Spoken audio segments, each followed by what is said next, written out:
Good day to you. Since you've awakened today, what has kept you going? Has it been the idea of food, that somewhere along the way you're going to get food? Has it been the idea that you have to go to work to earn money? Is that what's going to keep you going today? Or is it something larger, more looming? Is it something like relationships with people? You can't wait to see somebody today. In fact, is there something deeper going to happen? Is there going to be sex in the cards for you today? Is that what is keeping you going? Or is really what's keeping you going not just today, but every single day of your life, the will to live, or the opposite, the desire to avoid death? Yeah, these are really heady issues that we're taking on today. As we take on Chapter 7, we're talking about psychoanalytic analysis. Psychoanalytic analysis, it comes from the famous psychiatrist, the Austrian psychiatrist, Sigmund Freud, and he's very interested in his particular framework to look at how the mind registers internal biological needs and then transforms them into drives that propel us to take action, drives that propel us throughout life. He focused specifically on the pleasure principle. We're going to be talking about all of today's subject matter having to do with pleasure. A lot of this stuff may be uncomfortable because we don't normally have open discussions about sex, which we'll be getting to, but it all revolves Freud's work around the pleasure principle, which is that different drives arrive from different sources and seek out different objects in the world. So our drives are seeking pleasures from sources. That's what he's all about. For example, hunger. Hunger comes from the biological need for nutrition and to have something that's satisfying to your taste. So that's hunger is coming from that's what's driving you, that desire for nutrition. Sex, on the other hand, comes from a need for sex, and it's only satisfied by contact with other people or, yes, objects. And we'll be talking about that today because that's within the purview of psychoanalytic analysis. It's important to mention that one person may find something intensely satisfying under Freud's framework, while other people may not find that satisfying at all. Furthermore, some people may be completely satisfied by being in contact with other people, whereas other people, different people, may need objects. Very often, people, according to Freud, don't really know why an object gives them satisfaction, only that it does. Now, in addition to the pleasure principle, we also have from Freud the reality principle. The reality principle is when drives are curbed by social convention or law. And so that means that we learn throughout life that it is not appropriate to do things like grab other people's body parts in public. Although your drive may say, that looks really nice and I want to see what that feels like, but our social conventions teaches that's not appropriate because another person's body is their property. Freud had this book called The Interpretation of Dreams, and he discussed his 3 terms having to do with the way that dreams are interpreted. And the first is the unconscious. And the way that a drive comes into this portion of the way that a dream is interpreted is when a drive gets frustrated, it gets repressed in the unconscious. Like if you really, really want to eat something, let's say you see a Twinkie in the store, but you just happen to have no money and nobody will lend it to you, and you end up, even though it's only $2.50, you're not able to eat that Twinkie. What happens? The drive does not get satisfied, so it gets put into the unconscious. That can then lead to repression. Repression is the next phase of Freud's interpretation of dreams. Repression is the immersion of the drive deep beneath the unconscious, temporarily to relieve the frustration. So you bury it. You forget about the Twinkie. You don't think about that salivating feeling that you have in your mouth when you take your first bite. You bury it just to relieve the frustration of not being able to satisfy it. And then we have, finally, the preconscious. The preconscious are dreams. And that's what Freud says the function of dreams are in the preconscious. It's the link between the unconscious and the repression.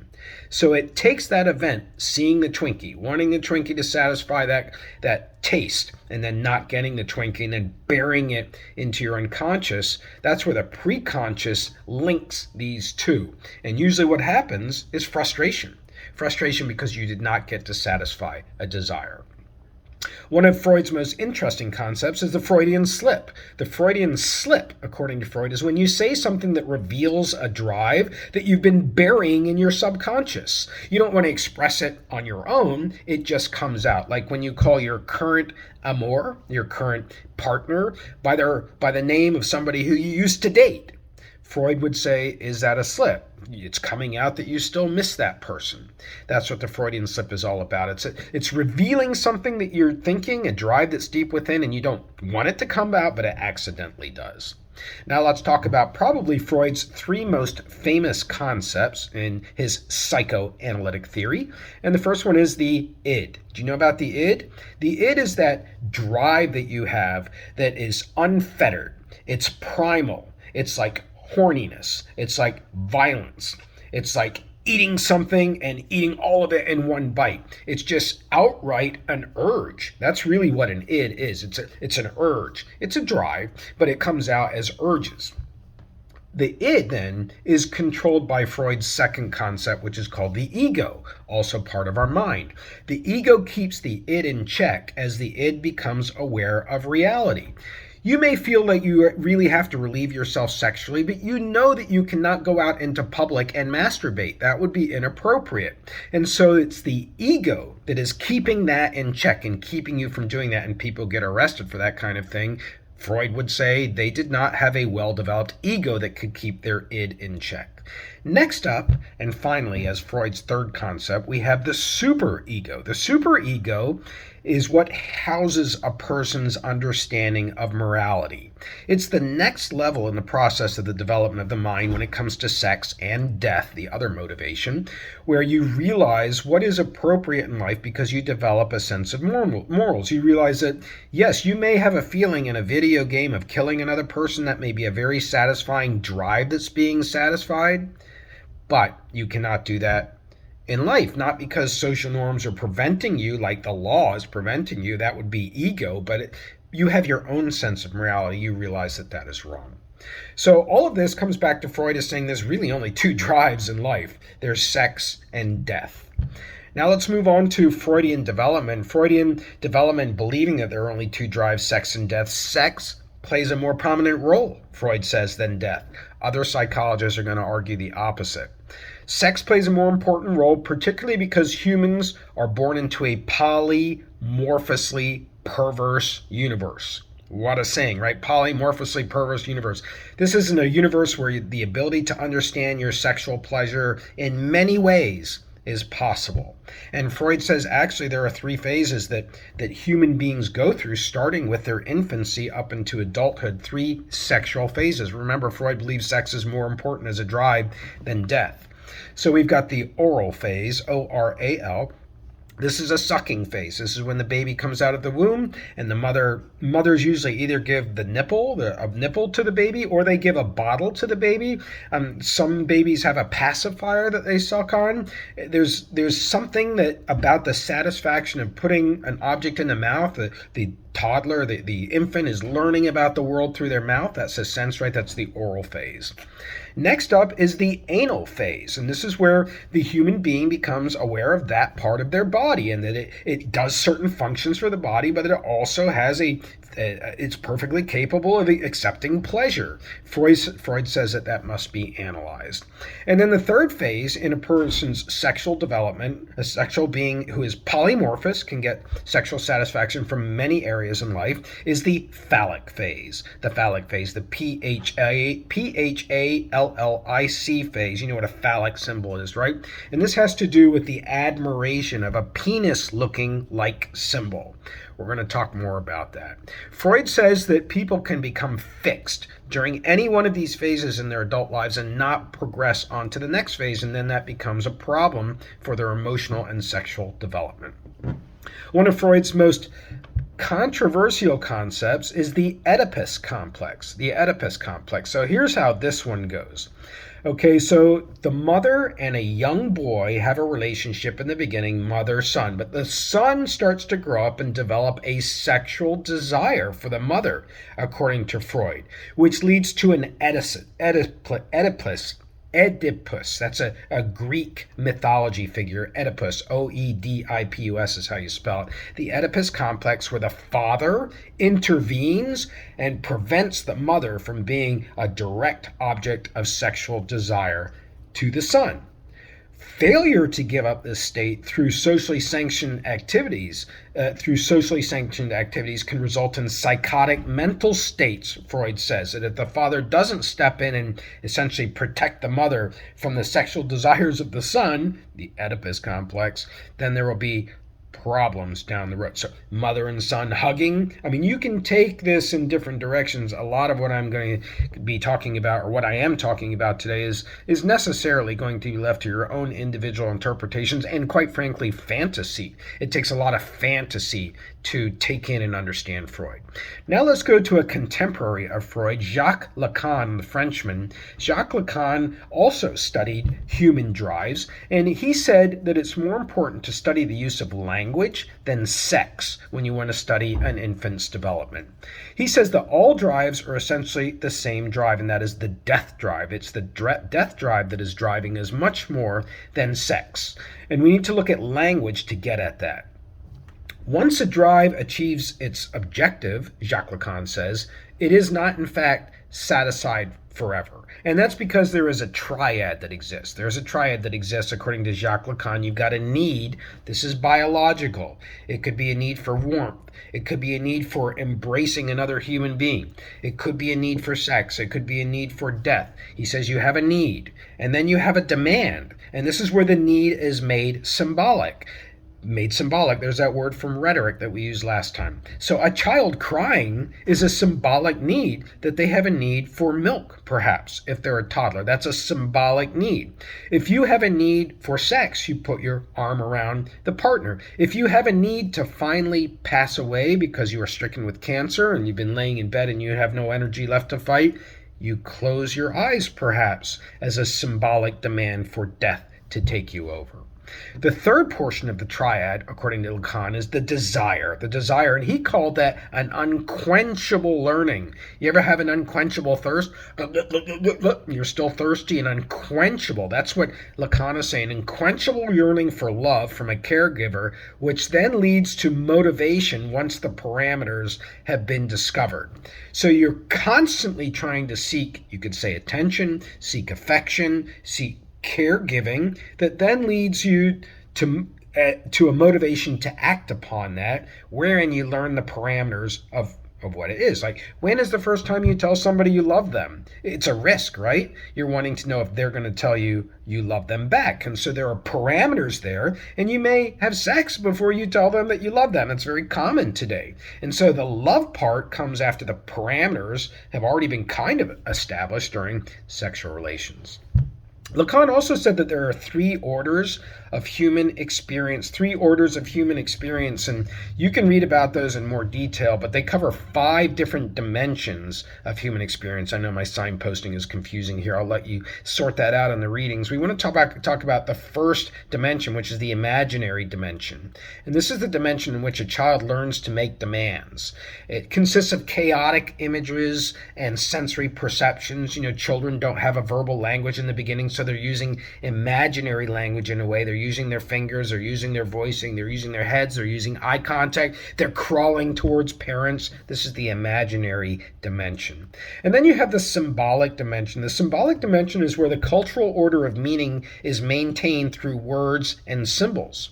And so the child starts to learn the power of language, starts to use the very first words, dada, mama, milk. That's a tough word to say, right? So that comes along.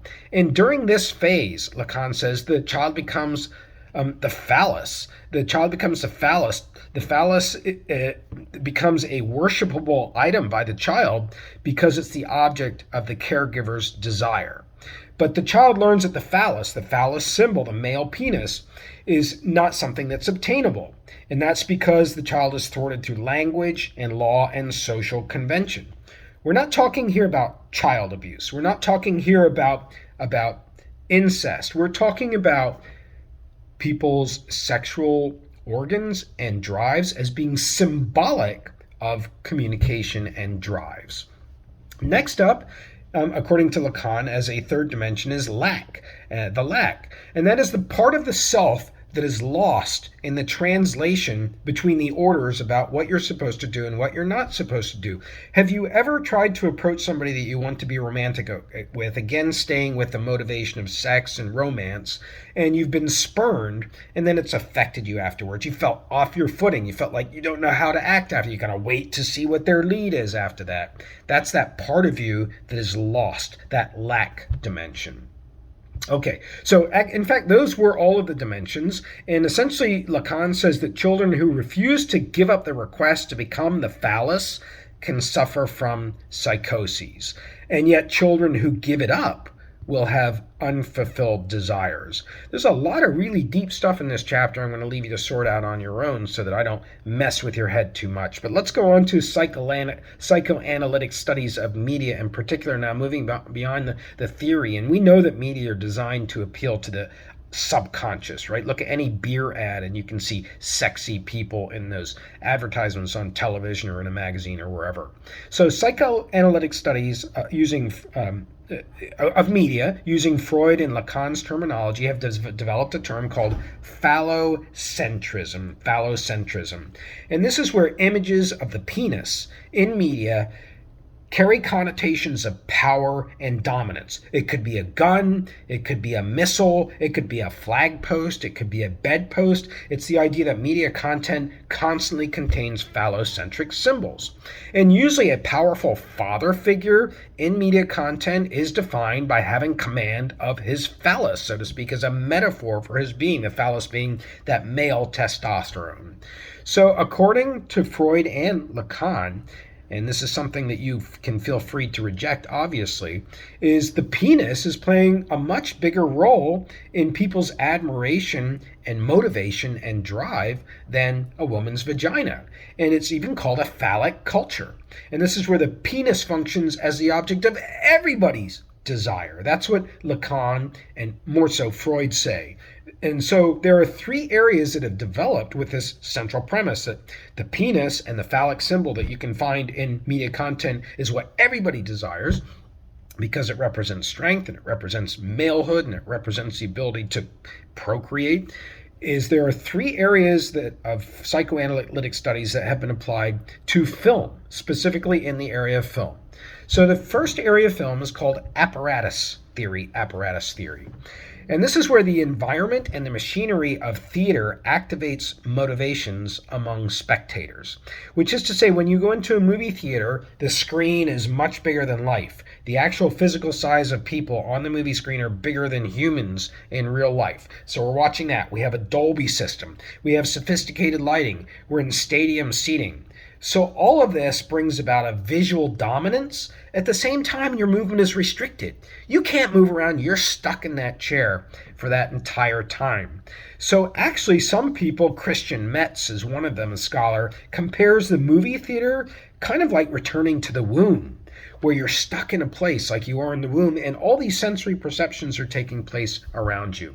And Christian Metz says that there are certain functions that the film is portraying when it includes this kind of imagery, such as identification. Identification is the relationship between the viewer and the screen, the movie screen, and the camera angle has a lot to do with it. So, like, are you a character in the movie? Are they talking and you're in their head? Is that the way the camera presents the movie? Or are you like up above the movie? You're not a character at all. You're just witnessing the events. Is that the way that the film is telling the story? Are you in multiple characters? The point of view of the film, that's one way to look at it. That's identification. Does it make you part of the film? Does it make you an observer of the film?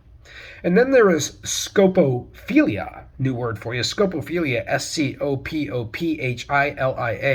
That's the pleasure that comes from looking, when camera angles frame a person's face, frame a person's body, frame two people involved in sexual embrace.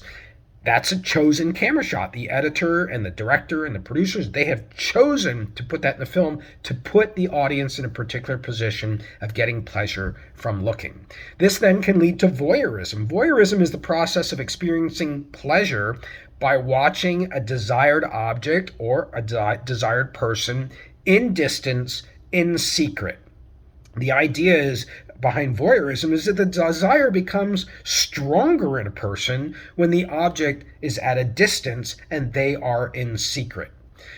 And then finally, we have fetishism. Fetishism is the structuring of a person as a source of sexual pleasure. It's like making them an object. And so fetishism can be translated into sadomasochism. It can be translated into role-playing.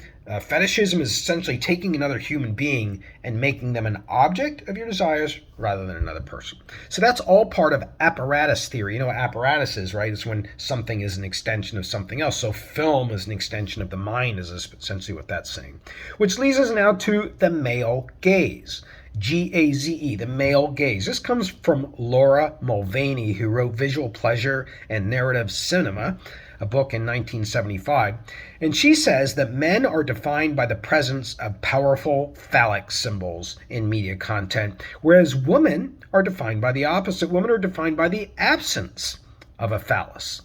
So therefore, in film, males are active subjects and women are passive objects. Men are doing the action and women are doing the receiving of the observation. They are the objects. They are being looked at.